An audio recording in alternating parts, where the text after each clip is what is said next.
Hello everyone. To give you some context and basic understanding of what this video is about, I was a longtime subscriber to Michael Hurt and his channel, Shield of the Sun. This is going to be a very poorly done video. I've never done this before. Not a good speaker. So, I'm going to be all over the place. You're going to hear my voice, shaking and stuttering. But I got to say something about what's happened. So,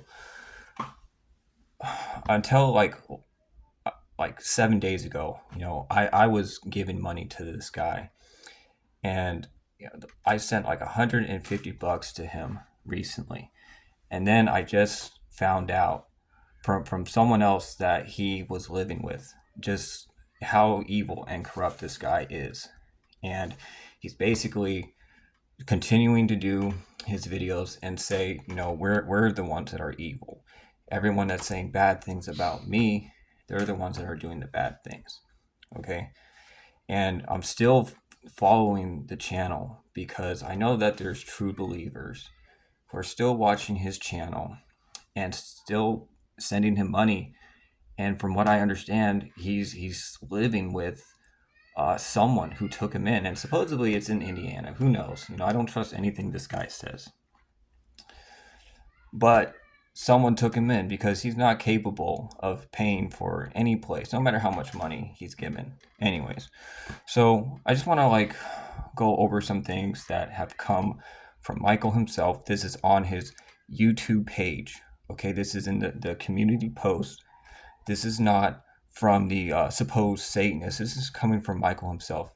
And this is addressed to people who still think that Michael is a man of God and that we're the ones who are harassing him and we're trying to, ruin him or get him to kill himself or something. That's not what that is at all. We're not trying to harm Michael. We're trying to stop him from harming real believers in God. It's not just about being scammed out of money. I'm going to show you how he preys on women. Okay. But anyways, let's go back to what he's saying. Okay. So he stayed with, Levi, and then he claims, he's sleeping at night, and then he feels himself getting electrocuted, but he doesn't know what's happening. So he just stays in bed. He doesn't get up, and it was like, whoa, what was that? Like even being electrocuted, in a small way is really uncomfortable. I've been shocked before, and not to where I've got burn marks on my back, which is what he claims. So, Michael, you're telling us you're laying in bed one night. You think everything's good between you and Levi. And then all of a sudden, you feel this sensation and you don't know you're being electrocuted. You don't get up out of bed. You're not looking around or patting yourself down or thinking what's going on? Am I having a heart attack? And, am I having a stroke? And you just brush it off oh, okay, whatever, who knows what that is. And then the next day, sometime later, you're out of the bedroom, and then Levi comes home and goes straight towards the bedroom when you're not in there. And then you see him what do you see him taking the electrodes out of the bed? Were you peeking around the corner of the doorway? What happened? Really, he doesn't go into detail because he probably could have even hallucinated this. There's so much more to this, but anyways, going back, because I'm using what he is saying and I'm trying to explain it. This doesn't even make sense, ladies and gentlemen. If you're laying in bed and you are being shocked by electrodes, what they would have had to have been making contact with the body, or they have to make contact with metal, and then your body has to be in contact with that metal. And he doesn't do anything to investigate. Whoa, what was that? He just waits till the next morning, and then okay. So then he says immediately. Levi tells him, "There's a police down the street, and you need to go." If you just found out that someone put electrodes in the bed and shocked you to the point that you have burn marks on your back, wouldn't you have been like, okay, so this guy, he tortured me and then he called the police, probably made up some lie to me. But you know what? Wouldn't it have been worth Michael going to that police officer and being like, "Hey, what's going on, officer? Did Levi call you here? Did he say something about me? Because I've got something to say about him. He's committed a serious crime against me. Look at my back." And maybe nothing would have came of it, but at least you would have shined some light on that. Maybe a police report could have been made.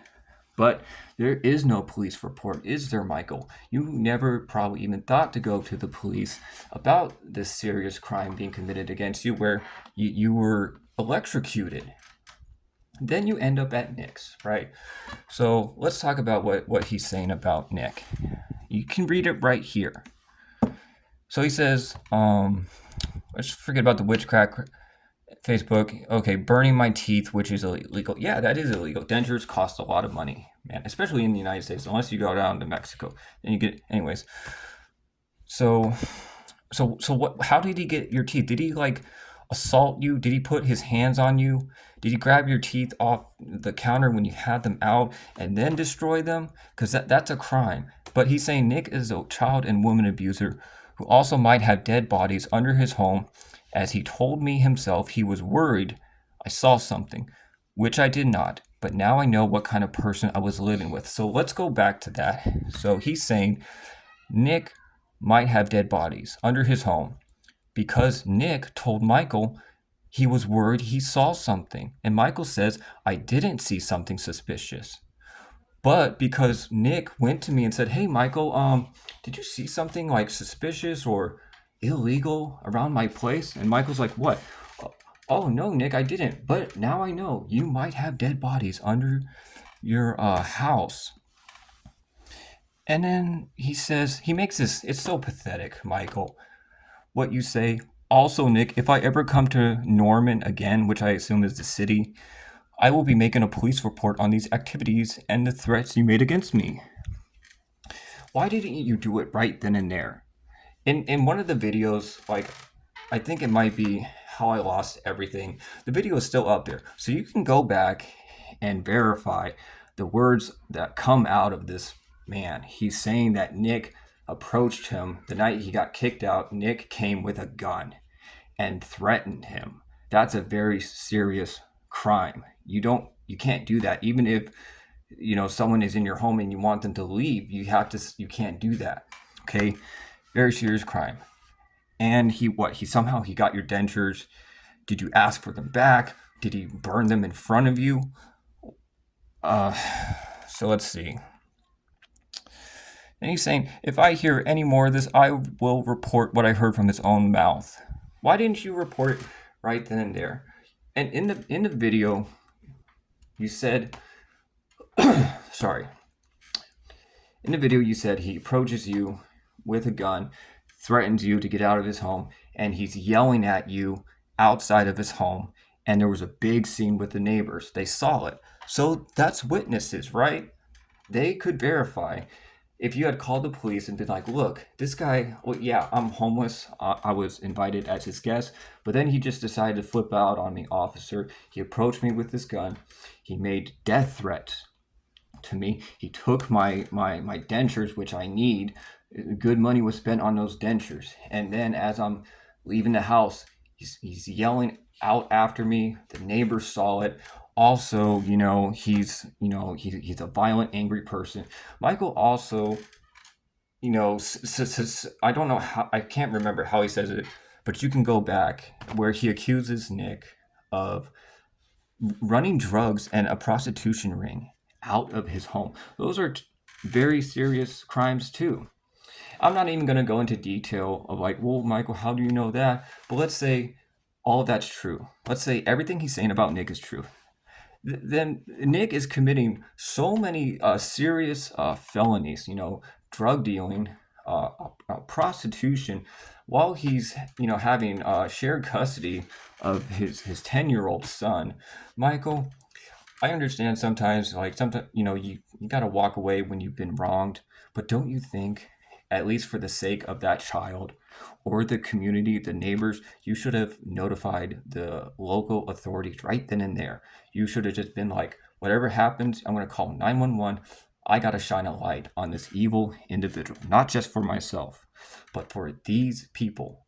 Do you see like how useless this guy is in like a dangerous situation where he just throws his hands up, and in the video he's like, but that's not my business, his drug dealing and his prostitution, I'm not judging him for that. Or he's like explaining it away like that, where he's like, well, I don't need to do anything about that, I just figured I'd tell you guys what kind of person he is.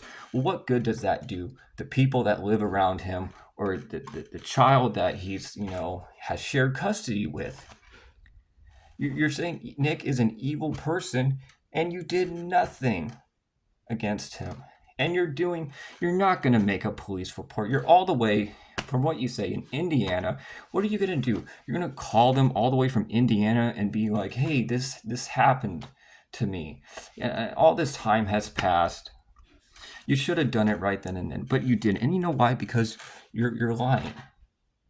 You've been exposed, and we're going to continue exposing you because we are true believers in Jesus Christ. And you were able to fool us, but you can't fool Jesus Christ. All right? Your time is coming, man, and that's not a threat.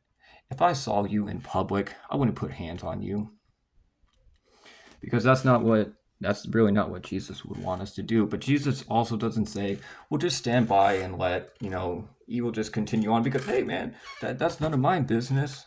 No, Michael, if Nick and Levi really did these things to you, you should have reported it, at least. And you guys can be like, well, the police wouldn't have believed him, or the police are just, in on it. What? Every police officer is a Freemason. It would have been worth a shot. I mean, right? Anyways, really think about this. If you're a subscriber and you're still believing in him, I'm not attacking you, because I was one of you. When I first saw Michael, when I first saw this post, I was like, oh no, that's terrible. Well, it's terrible what Nick and Levi have done. And I'm really glad you mentioned their names, Michael, because then I went back to your Facebook page where you supposedly lost, access to, and I got into contact with Nick, and he showed me undeniable evidence. And I'm going to show you some other things real quick.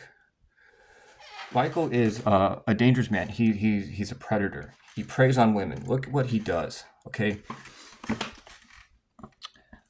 To the women that comment on his videos, he does this weird emoji thing where he has like a woman and a man, and it's like an arrow pointing from the woman to the man.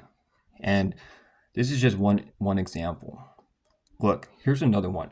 Not only that, but he subscribed to their channels. Another woman came forward, commented on Nick's channel, and said that she was talking with him on the phone, right? And that he was trying to get her to come over to have sex with him. And I gotta end this video because, 15 minutes is almost up. That's the most I can record on this phone. And I'm just kind of just rambling on right now. Like I said, it's a bad video made. But you know what? It's like the same quality of Michael's videos, because in like 13 years you've been doing this, man, you've never learned how to edit videos. And you talk about, oh, we need to develop our gifts and our skills, and you never did, dude. You probably don't even know how to change a tire. All you know how to do is just, con people and pretend to be this man of God, which is a very serious spiritual offense that you're doing, man. And it's not going to be us that take you out. It's going to be your own evilness. The wicked are their own end. And with that, I'm going to end this video, but I'm going to put more out there. I'm going to see this through. We're not going anywhere